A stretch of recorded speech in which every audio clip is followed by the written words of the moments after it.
Hey guys, tonight we begin with the remarkable life and path of Miyamoto Musashi, the legendary Japanese swordsman, artist, and philosopher whose fearless spirit helped shape the way of the samurai. From his undefeated duels to the wisdom etched in the Book of Five Rings, Musashi's legacy still whispers to us across centuries, inspiring warriors of the mind and the blade alike. So before you get comfortable, take a moment to like the video and subscribe, but only if you genuinely enjoy what I do here. And let me know in the comments where you're tuning in from and what time it is for you. It's always fascinating to see who's joining us from around the world. Now, dim the lights, maybe turn on a fan for that soft background hum, and let's ease into tonight's journey together. Your story begins in 1584, during what historians politely call a complicated time in Japan, and what you, if you could talk as a newborn, might have called an absolute mess. The Sengoku period, or Warring States era, was less about polite tea ceremonies and more about who could backstab faster, march armies quicker, and build castles bigger. Basically, it was medieval Japan's version of an aggressive real estate market, only instead of losing a bidding war, you lost your life. You're born in a little village called Miyamoto, tucked in the rough hills of Harima province. Your family isn't exactly rolling in gold coins, no luxurious silk diapers for you. More likely, you were swaddled in scratchy peasant cloth and handed a wooden spoon to fend off cold breezes. Congratulations. Life hands you your first training weapon at birth. Your father, Shinmen Munisai, is a professional swordsman, and by professional, we mean he takes the art of slicing things very seriously. He's a tough man, a stern teacher, and not exactly the let's toss a ball around the yard type of dad. No, his idea of bonding time with his son would have been, here's a wooden sword, Musashi. Try not to cry when you fall over. Affection is rare, praise is rarer, and gentle hugs are pretty much non-existent. But in a brutal, unforgiving world, softness could get you killed. Your father wasn't raising a child. He was forging a weapon. From the very beginning, there's a wildness about you. You're not the tidy, well-behaved child who bows politely and memorizes verses. You're scrappy, unruly, and probably smelled like mud half the time. While other kids played tag, you were probably figuring out how to ambush them from behind a tree and declare victory. Subtle foreshadowing for your future career. In short, from the moment you blinked into the blinding Japanese sun, your fate was already whispering in your ear. You were not meant to live a quiet, peaceful life. You were meant to fight, to wander, and to carve your name into history one duel at a time, preferably while looking slightly disheveled. And judging by the state of the country, you were about to get plenty of practice. Your playground isn't a grassy field or a cozy backyard. It's the hard-packed dirt of Miyamoto village, where the wind smells of smoke, steel, and a little too much horse. Forget lullabies and fairy tales. Your bedtime stories are about heroic samurai cleaving enemies in half with one swing. Your crib mobile? Probably a few rusty swords dangling precariously from the ceiling. From the moment you can walk, or rather, stagger like a tiny drunk warrior, your father Munisai has you gripping practice swords. While other kids are learning to write simple kanji, you're learning how to parry a death blow. Call it an unconventional education. There's no participation trophy in your household. If you lose a sparring match, you don't get a cookie. You get a fresh bruise and a lecture on why hesitation equals death. Munisai is a hard man. Legend says he won official duels under the Ashikaga shogunate, but parenting wasn't exactly his strong suit. His love is sharp-edged, practical, and delivered with the subtlety of a cannon blast. Praise? Maybe once, when you didn't fall flat on your face after a heavy blow. Otherwise, silence. Because in his mind, survival is its own reward. And yet, something in you thrives under this pressure. While other boys dream of feasting and fame, you dream of battle rhythms, of predicting an opponent's next move before they make it. You don't see the sword as just a weapon. You see it as an extension of yourself, like an iron heartbeat echoing in your hands. You are not pampered. You are not comforted. Instead, you are honed, day after brutal day, like a blade against whetstone. Even as a boy, you start to grasp the cold truth of your world. Victory is not about being stronger. It's about being smarter, faster, and just a little bit meaner than the guy across from you. The villagers whisper about you.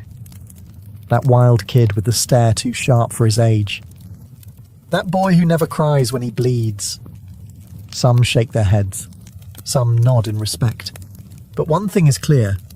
By the time you are barely a teenager, you are already something different. Not just a boy. Something far, far more dangerous is growing inside you. It happens when you're 13. That awkward age when most kids are trying to figure out how to catch a fish or maybe survive a spelling bee. You, however, are preparing to commit legalized murder. Welcome to feudal Japan, where puberty comes with a side of sword fights. A traveling samurai named Arima Kihei shows up in town. He's from a local martial arts school, and he's cocky enough to think a village boy would never dare challenge him. Big mistake. Word gets around fast. Musashi is going to duel a real samurai. The villagers gather, whispering and placing discreet bets. Even your own family looks at you the way one might look at a chicken marching into a fox den. They expect a massacre. They expect you to be the one on the ground, bleeding and embarrassed. But here's the thing. You're not interested in losing. You're 13, scrappy, furious at the world, and wielding a wooden sword that still smells like firewood. It's not exactly the stuff of heroic legends. Yet, when the duel starts, Arima Kihei does what seasoned swordsmen do. He underestimates you. Maybe it's your size. Maybe it's the fact you probably still have dirt smudged across your face from that morning. Big mistake number 2. Without any formal bowing or dramatic speeches, you lunge. Fast, savage, raw instinct. You catch him off guard, crashing into him with all the grace of an avalanche. Before the villagers can gasp, before Arima can even pull himself together, he's on the ground, groaning, bleeding, humiliated. A grown samurai, bested by a barefoot teenager wielding a glorified tree branch.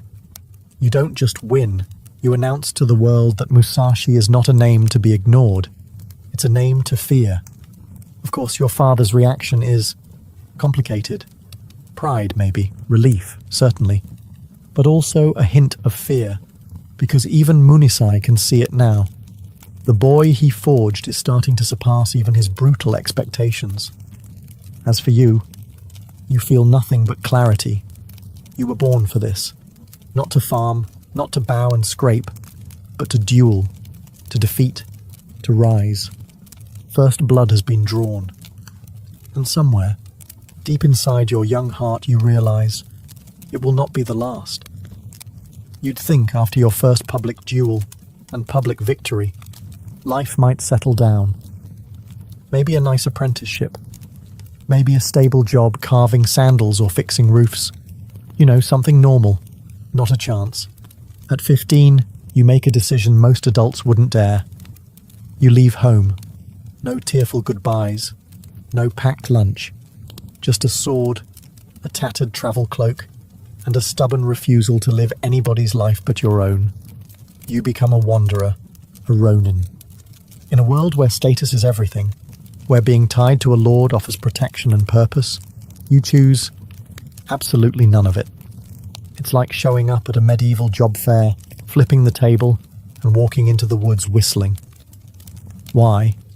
Because deep down, you know, if you tie yourself to someone else's house, someone else's rules, you'll never become the warrior you're meant to be. You aren't here to play politics. You aren't here to shine armor and pour sake for some pudgy lord. You're here to master the sword, on your terms, or not at all. Of course, wandering isn't exactly glamorous. You sleep under trees, not silk canopies. You eat whatever you can find, which often means rice if you're lucky, bark if you're not. Your traveling companions? It's mostly crows, stray dogs, and the occasional curious peasant boy whispering, "Mama, why does that man look like he hasn't bathed in a year?" But you don't care. The wilderness becomes your dojo. The rivers sharpen your senses. The cold wind teaches you patience better than any old master. And with every mile you walk, you shed another piece of the boy you were. The village kid with muddy feet, gone. The ambitious teenager who beat a samurai, still there, but growing into something fiercer. You start seeking out dojos, challenging their best students to duels, learning from every swing, every miss, every victory. Your skills evolve fast, too fast for the world to keep ignoring you. People start whispering your name along dusty roads and smoky inns. There's a wild Ronin out there, a boy with a blade sharper than most men's minds. And somewhere on those endless roads, a new thought grows inside you. Maybe the sword isn't just for killing. Maybe it's a path to something bigger than survival. You just have to keep walking. If there's one thing that separates you from the other samurai of your time, it's this. You don't look the part. At all. The typical samurai strides into town with his hair neatly oiled, his armor polished to a mirror shine, his swords tucked neatly at his hip like badges of honor. Meanwhile, you show up looking like you just wrestled a bear, and maybe won. Your hair, wild, your clothes, torn, stained, sometimes half missing. Your feet, probably muddy, definitely calloused. You are not the carefully curated image of the warrior elite. You are something rawer, something far more unsettling. You look less like a courtly samurai and more like a wild wolf that learned how to walk on two legs and somehow picked up a sword along the way. And people notice. Oh, they notice. At first, they laugh. Who could take you seriously? You look like you'd be better suited chasing chickens than facing seasoned warriors. But laughter turns to confusion, then fear. Because once you draw your sword, once you move, all that scruff and dirt and feral energy turns into something terrifyingly efficient. No wasted motions, no hesitation. Just pure, unfiltered violence, delivered with the grace of a predator. In duels, you don't dance around, trading pretty cuts for the sake of ceremony. You go for the kill, fast, ugly, final. It's not dishonorable. It's survival. It's the understanding that battles aren't won by who looks best swinging their sword. They're won by who walks away still breathing. The polished samurai? They're still worried about whether their helmet is straight. You're already inside their guard, smashing their pride into the dirt. Rumors start to swirl around you like autumn leaves. He fights like a demon. He doesn't fight to win points. He fights to survive. If you see him, run the other way. You become a living ghost story, passed from village to village, whispered over cheapsake and campfires. But you don't care about reputation. You don't even care about winning fame. You care about one thing only: getting better, sharper, deadlier. Because deep inside you know, the world isn't kind to wolves, and only the fiercest survive. With the open road as your home and a sword for a pillow, you dive headfirst into a new hobby, challenging strangers to deadly combat. Some people collect seashells. You collect victories, preferably before lunch. It's a simple strategy. Walk into a new town. Find the local dojo, or the most arrogant swordsman standing around. Challenge them to a duel. Win. Move on. You're like a one-man natural disaster, leaving a trail of bruised egos and broken bones wherever you go. If there were a tourism board for rural Japan, they'd be putting up warning signs. Beware, wild Ronin crossing. And the best part, no one knows how to deal with you. You're too unpredictable, too raw. You don't fight by the book. Mostly because you probably never read the book in the first place. You don't wear fancy armor. You don't bow 6 times before drawing your blade. You don't politely wait for your opponent to compose a haiku before the first strike. Nope.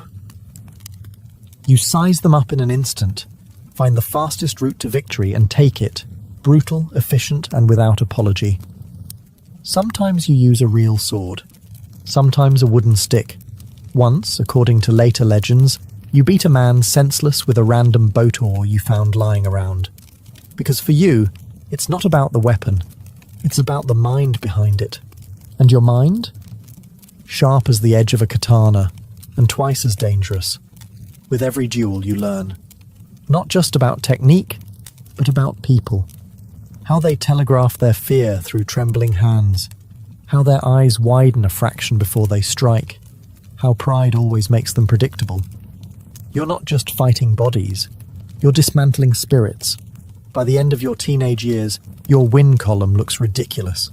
More victories than birthdays, more bruised opponents than there are flavors of sake. You don't stick around to bask in your fame. No trophy ceremonies, no parades. You just nod once, maybe mutter something profound like, and head for the next dusty road, the next opponent, the next lesson. Because somewhere inside you know you're not dueling for money, or even for survival anymore. You're dueling because it's shaping you into something unstoppable. Something that even you are just beginning to glimpse. By the time you hit your late teens, you've developed a bit of a reputation, somewhere between fearsome sword prodigy and that slightly terrifying guy who might eat nails for breakfast. What really makes you stand out isn't just your fighting record. It's the fact that you refuse to do what everyone expects. You don't pledge loyalty to any lord. You don't tie yourself to a dojo or a war band. You are, proudly and stubbornly, a ronin, a masterless samurai. In a culture where who you serve is almost more important than who you are, this is basically like showing up to a royal banquet in muddy rags and challenging the host to an arm wrestling match. Respectable samurai look at you like you're some kind of walking scandal. No master? No patron? No permanent address? Surely he must be mad. But here's the thing they don't understand. Freedom is your sharpest blade. Without a master to impress, you answer only to yourself. Without political games, you spend your energy honing your skills instead of polishing someone else's boots. Without a castle to protect, you carry your whole life on your back. Light, fast, ready. Sure, life's rough. You don't get fancy armor handouts. You don't attend elegant tea ceremonies where noble women giggle behind silk fans. You don't even get a reliable dinner most nights. One memorable week, you survive entirely on stolen radishes and questionable river fish. But what you do get is priceless. The ability to evolve, adapt, and grow beyond the rigid limits set by tradition. Everywhere you go, lords and generals try to recruit you. Some offer gold, others offer fine horses, land, silk kimonos. A few even offer daughters, though frankly, given your wild looks and constant smell of campfire, it's unclear if those offers are serious or just optimistic. And every time, you bow, sort of, and refuse. Because your path isn't gilded in gold, it's paved with blood, sweat, and quiet revelations. You're not here to be anyone's servant. You're here to master something bigger, the art of war, the art of strategy, and maybe the art of mastering yourself. You are Miyamoto Musashi, masterless, fearless, and just getting started. Somewhere between your 100th duel and your 1000th mosquito bite sleeping under the stars, something shifts inside you. Fighting isn't just about strength. It isn't just about speed. It's about seeing the world differently. You begin to realize the sword is only the surface. Beneath every clash of steel is a battle of minds, a silent conversation in feints, pressure, rhythm, and fear. Victory doesn't belong to the fastest or even the strongest. It belongs to the one who understands. So you start thinking differently. When you approach an opponent now, you don't just study their stance or their sword. You study them. How they hold tension in their shoulders. How they blink when nervous. How they hesitate when the wind gusts dust into their face. You start predicting movements before they happen. Not with magic, but with brutal attention to human weakness. You realize a duel is won long before the first blade swings. It's won the moment your opponent doubts themselves. It's won the moment they feel like prey, and you feel like the storm coming for them. In many ways, you stop fighting people altogether. You start fighting their intentions. This is when you truly begin to separate yourself from the rest of the samurai world. While others are busy memorizing ancient techniques and polishing the same tired sword forms, you are inventing something new, something terrifyingly effective. You turn dueling into chess, played at the speed of lightning. Sometimes you win before the opponent even realizes the fight has started. A subtle shift in your stance, a smile, a real one, or something close enough to scare the life out of them. An unexpected movement, breaking all rules of style and tradition. And when they fall, confused and defeated, it isn't just because you hit harder. It's because you lived one move ahead, and they never even realized it. You start to see life itself like this. Everything is strategy. Everything is timing. Everything is the balance between stillness and sudden, merciless action. The sword is just a tool. The real weapon is the mind. And yours, sharpened by hardship, hunger, and endless battle, is becoming as deadly as any blade you could ever wield. Somewhere along the endless roads you travel, beaten, bruised, and slightly more mosquito-bitten than any legendary warrior should admit, you have another realization. Why settle for just one sword when you can wield two? Yes, 2 hands, 2 swords. A revolutionary concept that every proper samurai back in their polished castles would scoff at while carefully adjusting their very formal, very traditional armor. You, however, don't have the luxury of worrying about tradition. You worry about staying alive. You worry about winning. So you start training, relentlessly, a katana in one hand, a wakizashi, the shorter sword, in the other. Most people's brains short-circuit just thinking about it. But how do you parry and attack at the same time? But the styles, the schools, the sacred forms. Meanwhile, you're out in the woods beating tree trunks into splinters, learning to move both arms independently, flowing like water, unpredictable as a summer storm. At first, it's clumsy. You drop swords, you trip over your own feet. At one memorable moment, you nearly disarm yourself with yourself. But slowly, painfully, something clicks. 2 swords, not a chaotic mess, but a deadly dance. One hand deflects, the other strikes. Left, right, left. A rhythm as natural as breathing. You're no longer bound by the rigid patterns taught in dojos. You create your own rhythm, your own style. And soon, your 2-sword technique, Niten Ichi Ryu, becomes as much a part of you as your own heartbeat. The beauty of it? No one knows how to fight you anymore. Single sword fighters are confused. Spearmen are frustrated. Archers don't even get the chance to be frustrated. Your enemies expect one threat. They get 2. They prepare for a sword duel. They get overwhelmed by a hurricane. The more formal samurai shake their heads in disgust, muttering into their sake about disrespecting centuries of tradition. But you don't hear them. You're too busy surviving, winning, innovating. You don't fight for style points. You fight to carve a new path through a dying, rigid world. A path where adaptability, not ancestry, is the true mark of mastery. 2 swords, 1 purpose, victory, and you're just getting started. By now you've carved quite a reputation for yourself. You're the storm that drifts into town, flattens the local champion, and disappears before anyone can even start carving your name into a wooden plaque. But eventually, storms need bigger mountains to clash against. Enter the Yoshioka School. The Yoshioka clan isn't some scrappy village dojo. They're elite. They're powerful. Their name carries weight in Kyoto, the cultural heart of Japan, a city filled with silk robes, carefully trimmed beards, and egos the size of small mountains. The Yoshioka aren't just teaching swordsmanship. They're practically an institution. Winning a duel against them would be like an upstart garage band crashing a Royal Opera house and stealing the show, which naturally sounds like exactly the sort of thing you'd do.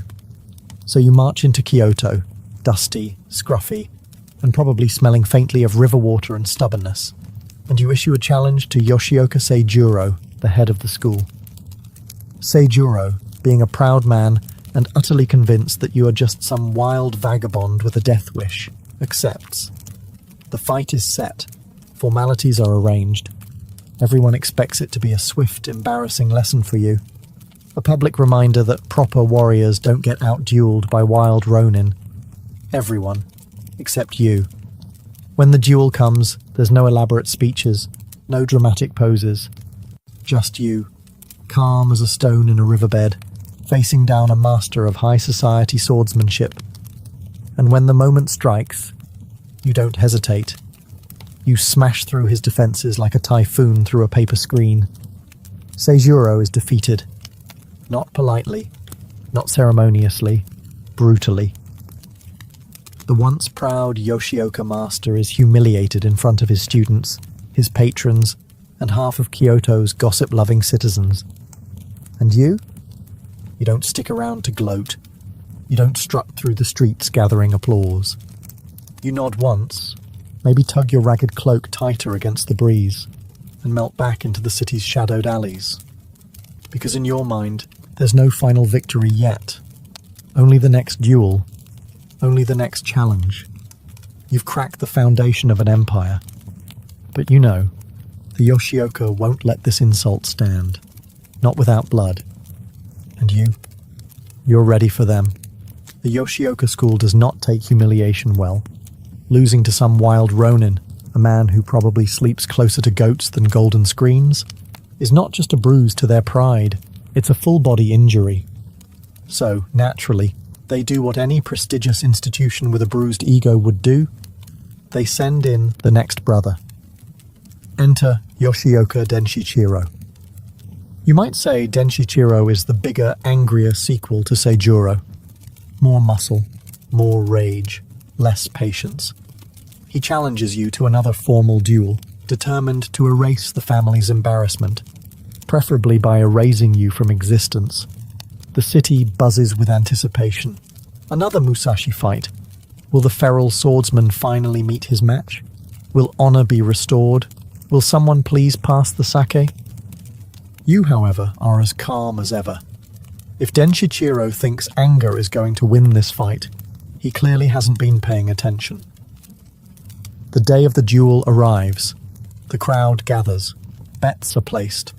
Vendors sell skewers of grilled fish to excited spectators, because nothing pairs better with mortal combat than a light snack. When Denshichiro strides into the arena, he looks like a storm cloud in human form. Armed, armored, and bristling with fury. You look pretty much the same as always. Worn sandals, simple clothes. A look in your eyes that says, I've already mapped out 3 ways to end this, and 2 of them are mildly insulting. The duel begins. Denshichiro charges in heavy and hard, aiming to crush you with brute strength. But you, light, fast, strategic, step just out of range, reading his every move like a badly written play. A few exchanges later, it's over. You land a devastating blow.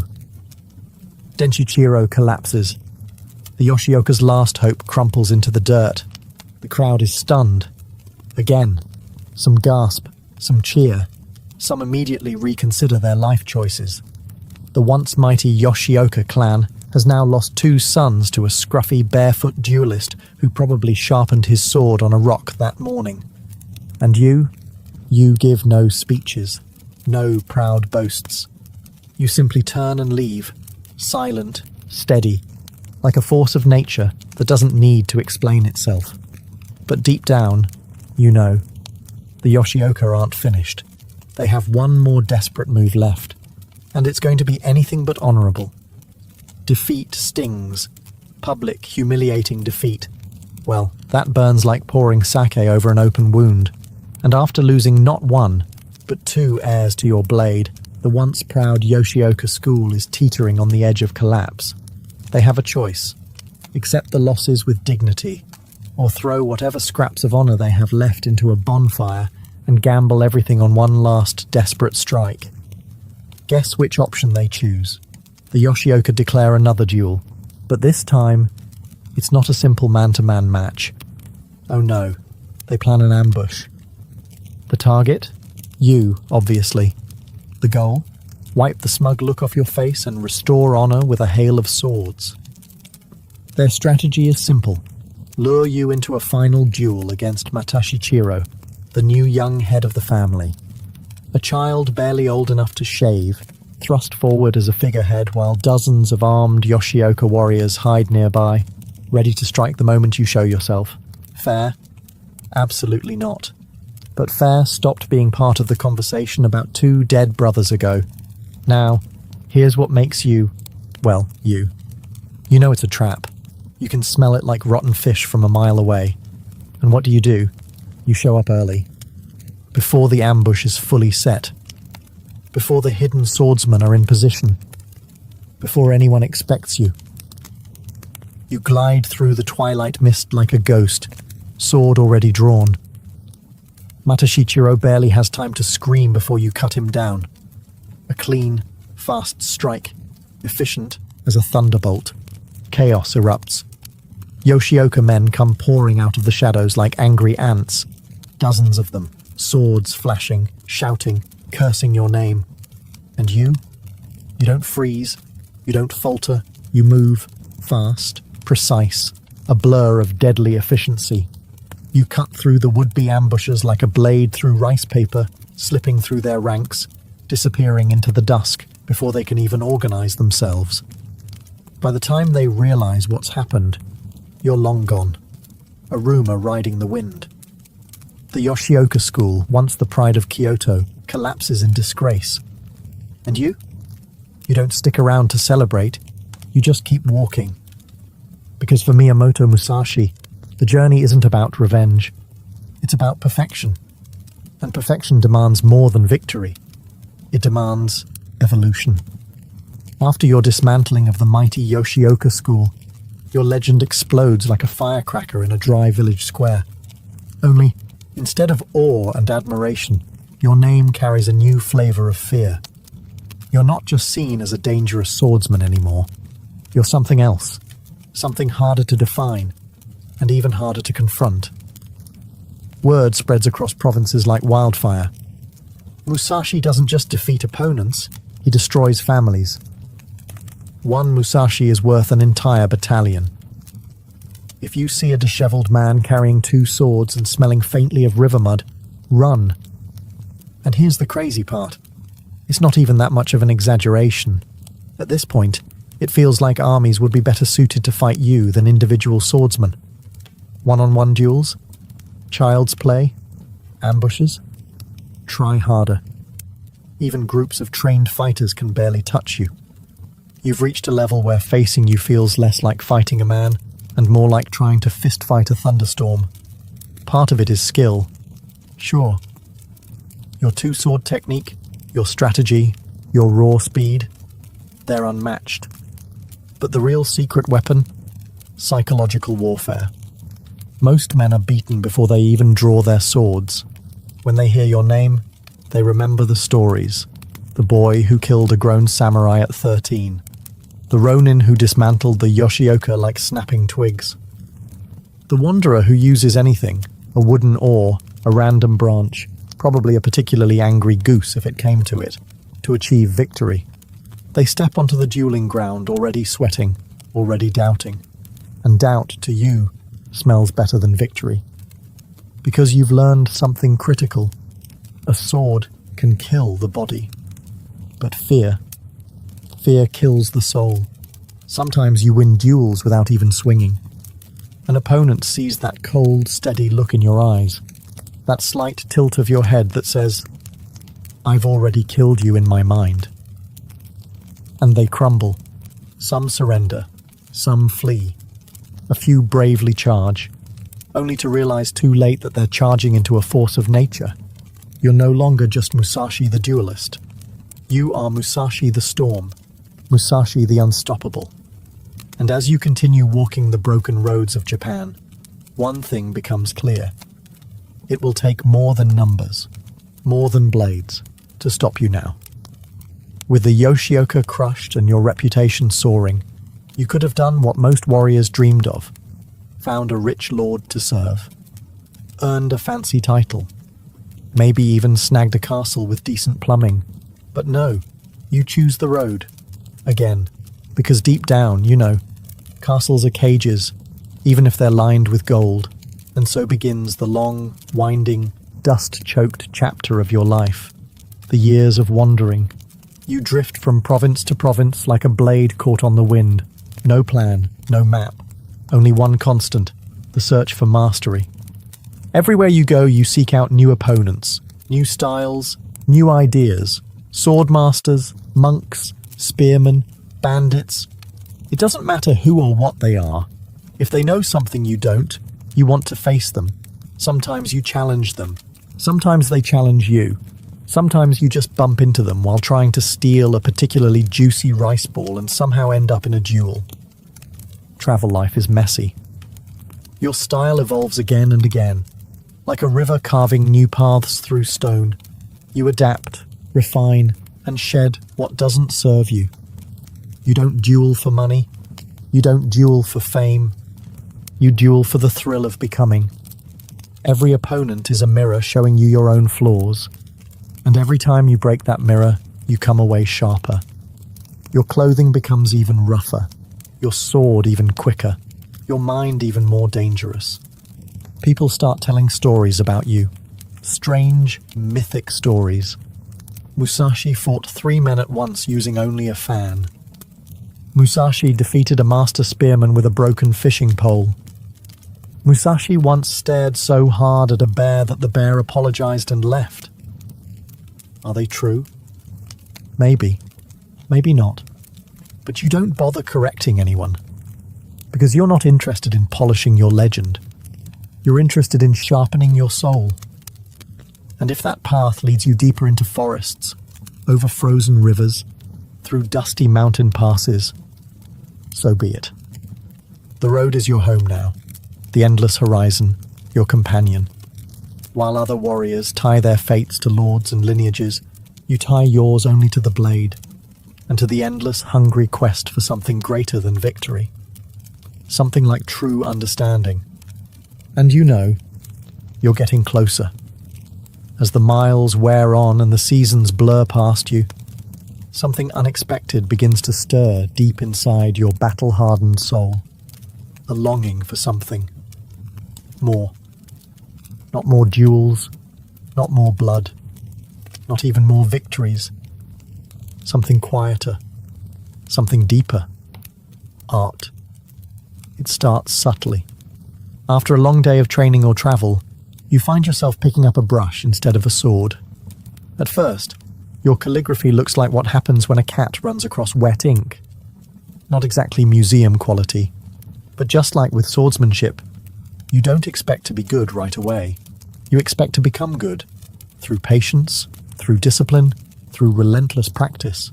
Soon, you're painting landscapes. Hills, rivers, birds frozen mid-flight. The brush strokes almost like the movements of a sword, flowing, precise, alive. And you realize something profound. The same spirit that guides your blade can guide your hand. Swordsmanship and art are not opposites. They are twins. Both demand presence. Both demand balance. Both demand the ability to see the world clearly, and then leave a mark on it with grace and certainty. It's not just painting either. You carve sculptures from wood. You practice tea ceremony with the care of a general preparing for war. You study poetry, philosophy, Zen Buddhism. You become strange, in a way. A ronin who can kill 10 men before breakfast and paint a delicate ink wash of a cherry blossom branch by lunch. Your peers don't really know what to make of it. Musashi? The guy who crushed the Yoshioka? The guy who fought Sasaki Kojiro? He's painting now? Some laugh, some scoff. You don't care, because you see something they don't. Victory is temporary. Mastery is eternal. A sword wins battles. Art wins immortality. And deep down, you understand something even more important. One day your body will falter. Your sword hand will slow. the duels will end. But your mind, your spirit, your vision, those can endure. Through ink, through wood, through words. You are no longer just a warrior. You are becoming a creator, carving your spirit into the world, one perfect brushstroke at a time. And as you sit by a quiet river, brush in hand, a smile ghosts across your face. The path is wider than you ever imagined. And it's only beginning. As you wander deeper into your 30s, with a trail of defeated opponents stretching out behind you like a particularly violent parade, a new name starts to reach your ears. Sasaki Kojiro. At first, it's just whispers in smoky inns and dusty crossroads. There's a man with a blade like a lightning strike. His sword is so long it could swat a bird from the sky. He's undefeated, just like you. Interesting. You're not the type to get rattled by reputation. After all, you are the reputation other warriors have nightmares about. But Sasaki Kojiro is different. He's not some arrogant dojo master waiting to be embarrassed. He's not a desperate noble's bodyguard clinging to the old ways. He's fast, deadly, precise. And he carries a sword so absurdly long, the Monohoshizao, the drying pole, that you half wonder if he's compensating for something. You don't say it out loud, that would be rude. Kojiro's style, the swallow cut, is famous. It mimics the movement of a bird's wings, quick, elegant, impossible to predict. He's not just good, he's a force of nature, a mirror of you, but polished, regal, almost civilized. And in a weird way, you're excited. Finally, a real challenge. Not another pompous blowhard to humiliate. Not another crowd of amateurs to outthink. Someone who might actually force you to reach deeper. Someone who might sharpen you in ways no duel ever has. Word eventually reaches you that Kojiro has been appointed as the fencing master for a lord. High honor, great pay, fresh clothes. You're still sleeping in barns, occasionally using your travel cloak as both blanket and breakfast napkin. But that doesn't matter, because you know, paths like yours and Kojiro's are not meant to run parallel forever. They're meant to collide, spectacularly. The rumours swell around you like the gathering clouds before a storm. Two undefeated swordsmen, two masters of timing and death, two legends, but only one destiny. And somewhere inside, beneath the calm and the calligraphy, the old fire stirs again. The wolf lifts its head. The blade hums with anticipation. You smile, faintly, because you know what's coming. And you're ready. The challenge doesn't come wrapped in gold or sung by heralds. It comes in quiet, serious words passed through wary messengers. Sasaki Kojiro has accepted. He will meet you on the battlefield. No politics, no lords, no armies. Just two men, two blades, and a promise hanging in the humid air. The duel is arranged for a tiny, rocky island in the Kanman Straits, Ganryujima. Remote enough for privacy, flat enough for a clean fight, dramatic enough that the gods themselves might pull up a chair to watch. You hear the details with the same calm you've carried for years, where others would pace nervously, sharpening blades and writing tearful farewell letters. You barely shrug. Challenge? Accepted. Still, you prepare, but not the way your enemies would expect. You don't spend sleepless nights polishing armor. You don't compose elaborate death poems or fuss over ceremonial garb. You don't even bother getting a haircut, judging by the wild mane you're sporting these days. Instead, you sharpen your mind. You study Kojiro the way a hunter studies dangerous prey. You learn his timing, his technique, his habits. Fast, precise, deadly at mid-range. Good. Because you've already decided you're not going to fight Kojiro at his own game. That would be suicide. You're going to change the game entirely. You ask for a small boat to take you to the island on the day of the duel. You carve a wooden sword, a bokken, from an oar during the ride. A simple piece of wood, roughly the length of Kojiro's absurdly long blade. No polished steel, no gleaming armor, just rough wood and sharp intent. Because you understand something most warriors never learn. Victory isn't about using the best weapon. It's about using the best mind. As you ride toward the island, the wind in your hair and the salt on your skin, you feel it. The stillness before the storm. The coiling tension of two titans about to collide. The quiet, thrilling certainty that this day, this fight, will echo through time. And you smile just a little, because you're not here to survive. You're here to win. The boat bumps against the shore of Ganryujima, and you step out, cradling your makeshift wooden sword, a carved oar, rough and unpolished, still smelling faintly of river water and stubbornness. Across the beach, you see him, Sasaki Kojiro. He's already waiting. Tall, lean, composed, dressed in elegant robes, carrying his famous Monohoshi-zao, the drying pole, a sword so long it looks like it belongs on a ship's mast, not in a duel. He's polished, prepared, perfect. And you? You look like you wandered onto the beach by accident after a particularly spirited night in a tavern. The crowd, retainers, witnesses, curious fishermen, murmurs as they see you. Some snicker. Some shake their heads. He's late. He's disrespectful. He's armed with a stick. Kojiro's lips tighten into a sneer. He's already angry, already off balance. Good. You intended it that way. You didn't come late out of arrogance. You came late to disrupt him, to break his rhythm before the blades even crossed. Because you understand, a duel isn't won when the swords strike. It's won the moment the opponent loses control of his mind. Kojiro, unable to contain himself, unsheathes his massive sword in one fluid, beautiful motion. They say the swallow cut, his signature technique, can sever a bird's wings mid-flight. Fast, precise, unbelievably deadly. But as he moves, something happens. Something subtle, something critical. He hesitates, just for a blink, thrown off by your ragged appearance, your audacity, the absurd sight of a man calmly advancing with a boat oar. And that's all you need. You surge forward, faster than a striking hawk. Your wooden sword whistles through the salty air. One single perfect blow. The crack of wood against skull echoes across the island. Kojiro collapses. Instant, final.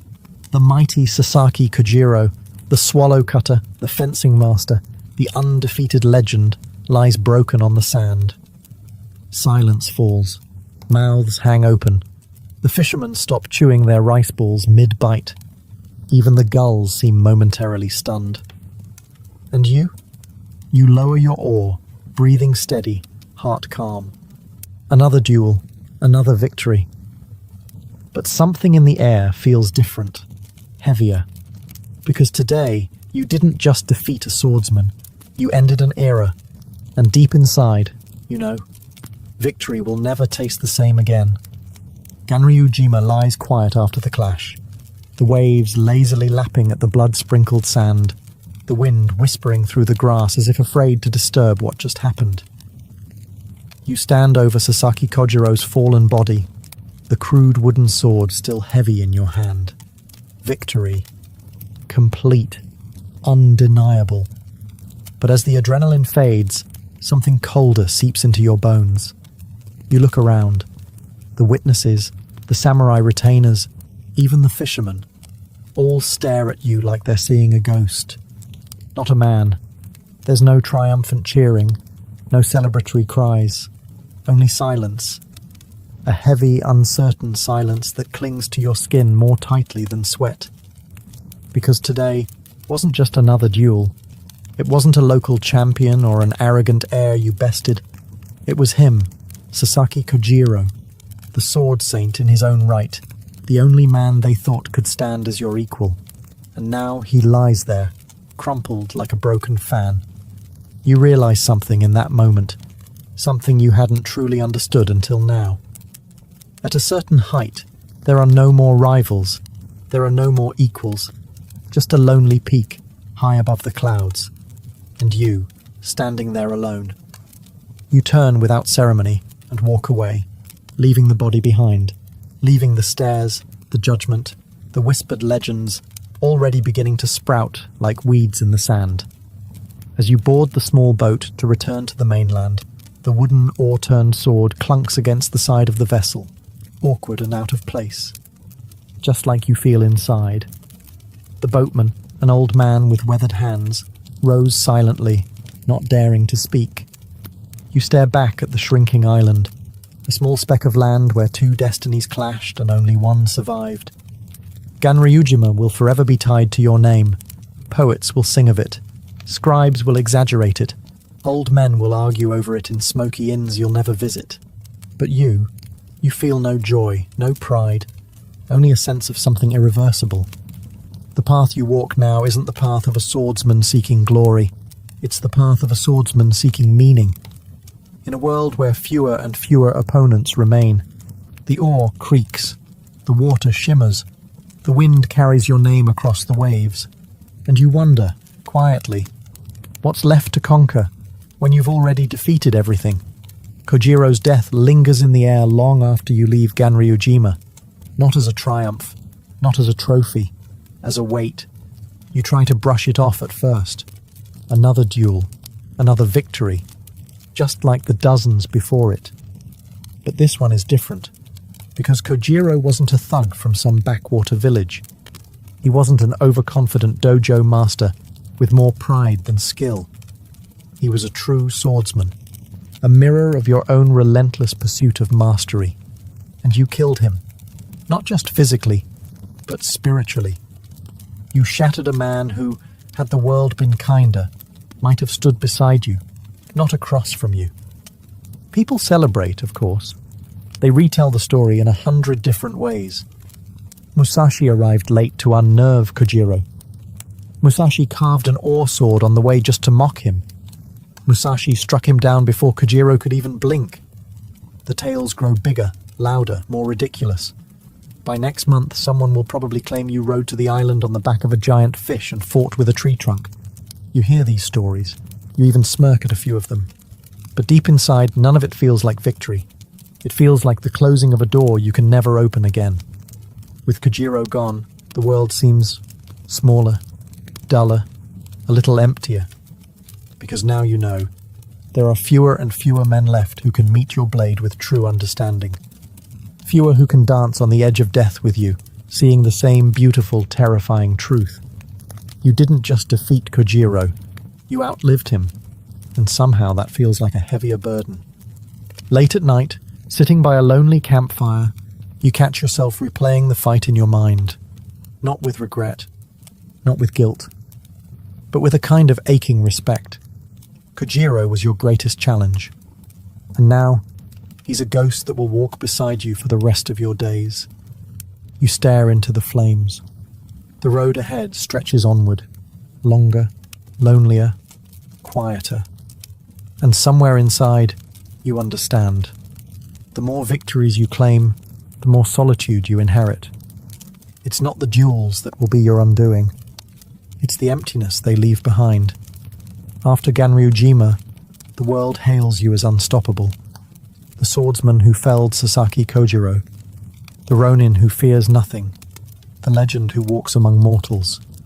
And yet, for all the admiration, all the whispered awe that trails your footsteps like dust, you feel nothing.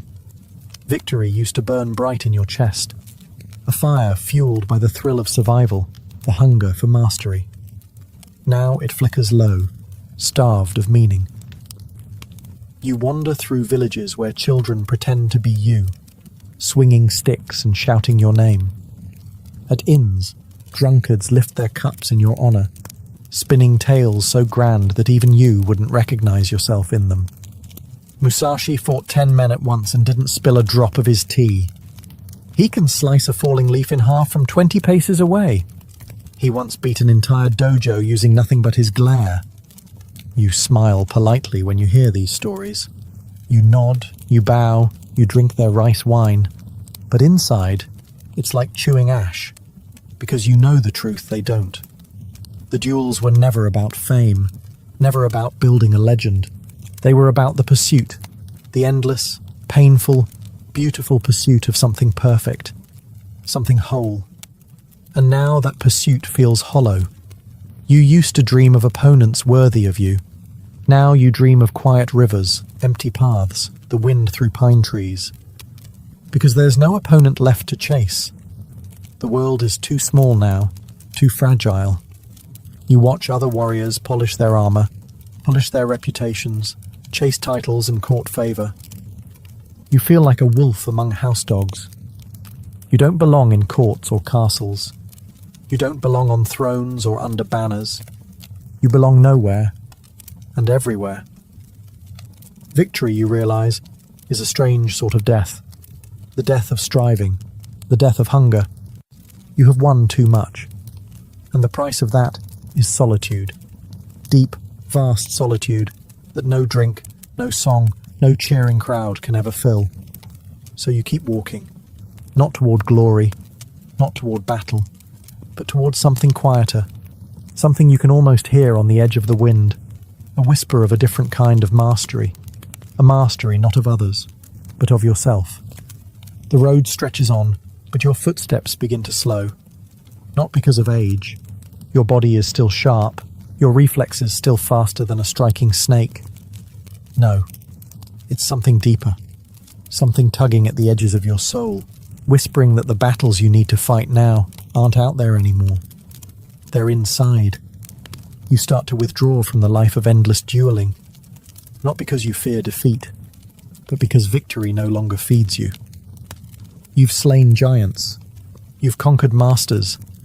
And in doing so, you realize the only true enemy left is yourself. You spend more time alone now. Days, weeks, even months wandering the mountains and forests in solitude. No crowds, no challengers, just the whispering bamboo, the rushing rivers, the endless, watchful sky. The sword stays at your side, but you draw it less and less. Instead, you draw ink across paper, crafting calligraphy that flows like water. You carve wood, shaping figures not to kill, but to create. The same discipline that honed your killing edge now turns inward, honing your spirit. You study Zen Buddhism more deeply, not in smoky temples, but on your own, through experience. You meditate under waterfalls. You fast until your body feels lighter than air. You sit in perfect stillness, hours passing like seconds. You start to understand that mastery isn't about domination. It's about harmony, balance, knowing when to strike and when not to. You realize that the perfect duel isn't the one where you crush your opponent. It's the one you never have to fight. Conflict, you see, is a wave. True mastery is stepping aside before it crashes. The wild wolf that tore through Japan's best swordsman is still inside you, but now he sits, calm, at the edge of your consciousness. Not caged, not broken, tamed, not by fear, but by wisdom. People still seek you out, of course. Young hotheads who want to test themselves. Old masters desperate for one last taste of glory. Sometimes you fight them. Sometimes you turn them away with a word, a glance. And in both, you are victorious. Because the battle for your soul, the hardest battle of all, is one you're finally starting to win. Eventually, even the open road feels too crowded, even the mountains too noisy. You need somewhere quieter, somewhere where the last distractions, fame, memory, even ambition, can't find you. So you retreat to a cave, not a grand temple, not a castle on a hill, a simple, cold, damp cave carved into the side of a lonely mountain. Its name is Reigando, the Spirit Rock Cave. Fitting. You bring little with you, a few scrolls, a brush and ink. Your swords, of course, but they remain sheathed, gathering dust as the days melt into months. Inside the stone walls, you are no longer Musashi the warrior. You are Musashi the student, a student of stillness, a student of death. a student of life itself. The cave teaches you differently than the sword ever did. It teaches you patience, the way the dripping water hollows the hardest stone. It teaches you humility, when even the spiders spinning lazy webs above your sleeping mat seem wiser than the chatter of human ambition. And most of all, it teaches you perspective. For the first time you truly see the duels, the victories, the shattered schools and humbled lords. They were only shadows on the wall. The real battle was never with them. It was always with yourself. You write feverishly in the dim light, crafting essays on strategy, philosophy, the mind, and the void that binds all things together. Each word is a duel against ignorance. Each sentence is a parry against ego. Your brush becomes your sword now, swift, deliberate, merciless against falsehood. In the silence of Reigando, you finally hear the faint music that was always playing beneath the clash of steel, the song of mastery, of balance, of understanding. People occasionally come looking for you. Curious students, would-be challengers, pilgrims hoping for a glimpse of the legend. Some you meet with kindness, some you send away with a few hard truths. But mostly, you are alone, and you are at peace with it. Because you know now, true strength is not about defeating others. True strength is about mastering the only thing that truly matters, yourself. And deep inside, under the stone and the silence, you are winning the greatest duel of your life. One breath at a time. Inside the cold embrace of Reigando Cave, with the wind sighing at the mouth like an old friend, you decide it's time. Time to pass on what you've learned. Not through another duel, not through another battle, but through words. You sit cross-legged on the bare stone, brush in hand, ink ready, and begin to write. The Book of 5 Rings, not a diary, not a brag sheet of your victories, a guide. A sword manual, yes, but far more than that. A map of the mind, a blueprint for mastering conflict and mastering life itself. You divide your teachings into 5 scrolls, each representing an element: earth, water, fire, wind, void. Each scroll builds upon the last, a layered strategy for anyone seeking true understanding. The Earth Book, Foundations, Stability. Knowing your stance, your grounding, whether in battle or in life. The Water Book, Adaptability, Flexibility, moving around obstacles, flowing through challenges rather than smashing against them. The Fire Book, Aggression, Timing, knowing when to strike, when to unleash force without hesitation. The Wind Book, Perspective, understanding the strengths and weaknesses of others, not to copy them, but to better know yourself.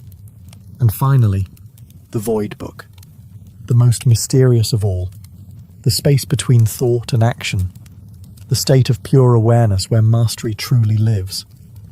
You write plainly, without flourishes. No need for grand words.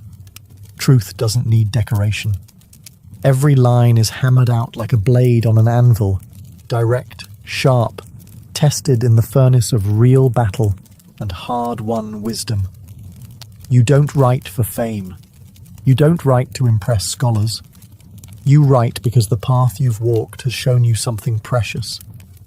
And it would be a crime to let that die with you. Each stroke of the brush feels like breathing life into a second self, a Musashi who will endure long after your bones turn to dust. You know most will misunderstand it. Some will skim the surface. A few might grasp its depths, but that's enough, because mastery was never meant for the many.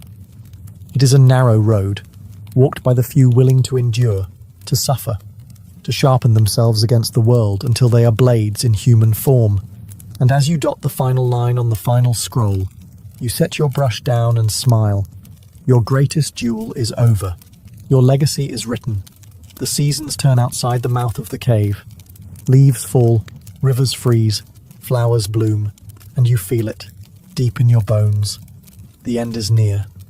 Not a sudden enemy to be outdueled, Not a sneak attack to be parried. No, this is the one opponent no sword can defeat. Death. You greet it the way you have greeted every opponent, with calm, with respect, without fear. Your body, once lean and unbreakable, has grown slower. The hand that carved legends from air now trembles slightly when lifting a brush. The endless miles you once walked without thinking now weigh heavier on your legs. But your mind, clearer than ever. You don't cling to life like a miser clings to coins. You don't rage against the fading light. Instead, you prepare the way a true warrior does, deliberately, honorably. You craft your own death like you crafted your duels, with precision, with dignity, with total awareness. You dress in your finest clothes, not the robes of a lord, but simple, clean garments fit for a man who has nothing left to prove. You sit cross-legged, your swords by your side, one hand on your katana, one hand resting gently on your wakizashi, not to fight, to honor. The two blades that served you through 1,000 battles deserve to bear witness to your final breath. Your students, the few you trust, gather quietly outside the cave. They watch, not with sorrow, but with reverence, because they understand. This is not a death of defeat. This is a death of mastery. You close your eyes. You breathe in the mountain air, cool, sharp, alive. You feel the pulse of the earth beneath you. You feel the blood slowing in your veins. No fear, no regret, only acceptance, only peace. In one final, steady motion, you sit perfectly still and pass from this world, a warrior to the last. No drama, no desperate grasping at life, only stillness, only strength. Miyamoto Musashi dies as he lived, undefeated, unbroken, untamed. And as your spirit drifts beyond the veil, somewhere in the far distance, 1,000 cherry blossoms drift on the wind, and the sword falls silent. Long after your body fades into the quiet earth, your name refuses to die. It clings to the mountains. It rides the rivers. It echoes in the halls of warriors and scholars alike.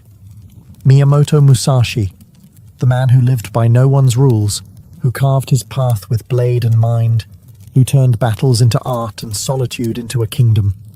They tell your story in ways both grand and strange. Some say you fought 100 men single-handedly. Some say you could slay a bird mid-flight with a single throw of a wooden sword. Some even say you were half demon, born not from woman, but from the storm itself.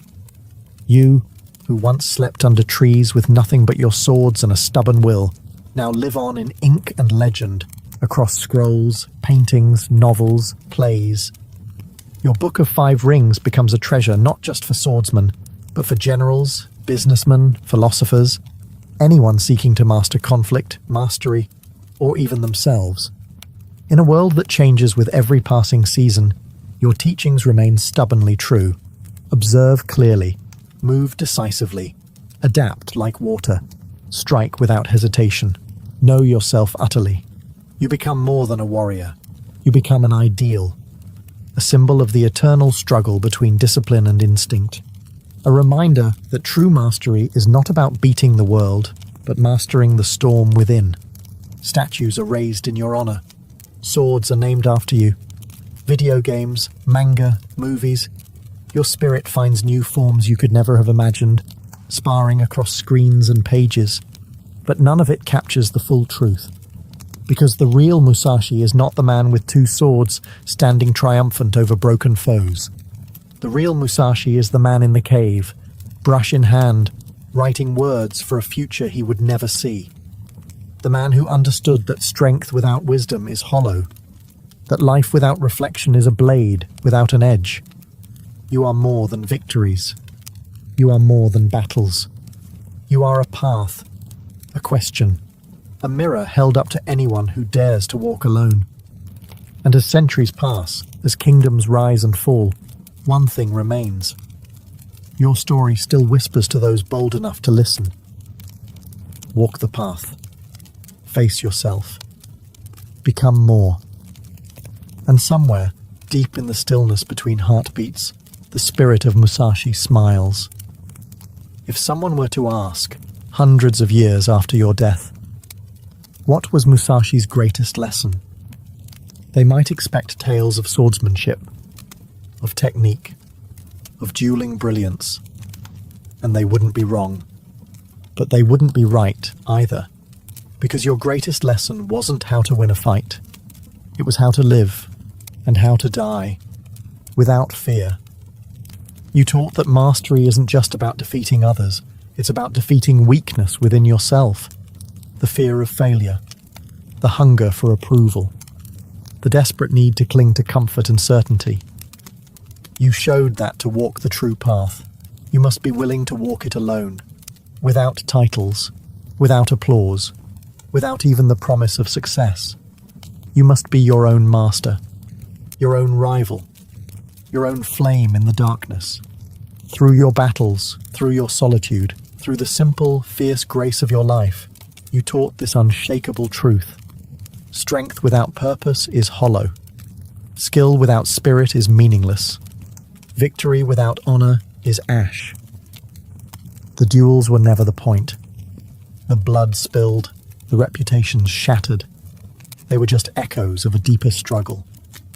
The real enemy was always within. The doubts, the fears, the illusions. And you conquered them not with brute force, but with clarity, with patience, with relentless, merciless honesty. Your Book of Five Rings isn't a book of how to kill. It's a book of how to live, strategically, wisely, courageously. Even today, when a young fighter laces up their gloves, or a tired soul faces a crossroads, or a quiet mind searches for meaning in a noisy world, your spirit is there, not shouting, not boasting, just standing quietly at the edge of the path, nodding once, as if to say, you already have everything you need. Now, walk. Your life was a battle, your death was a meditation, and your legacy is a call, a challenge that stretches across centuries to anyone bold enough to hear it. Be like Musashi, not because he never lost, not because he never feared, but because he chose, every single day, to master himself. And that, in the end, was the greatest victory of all.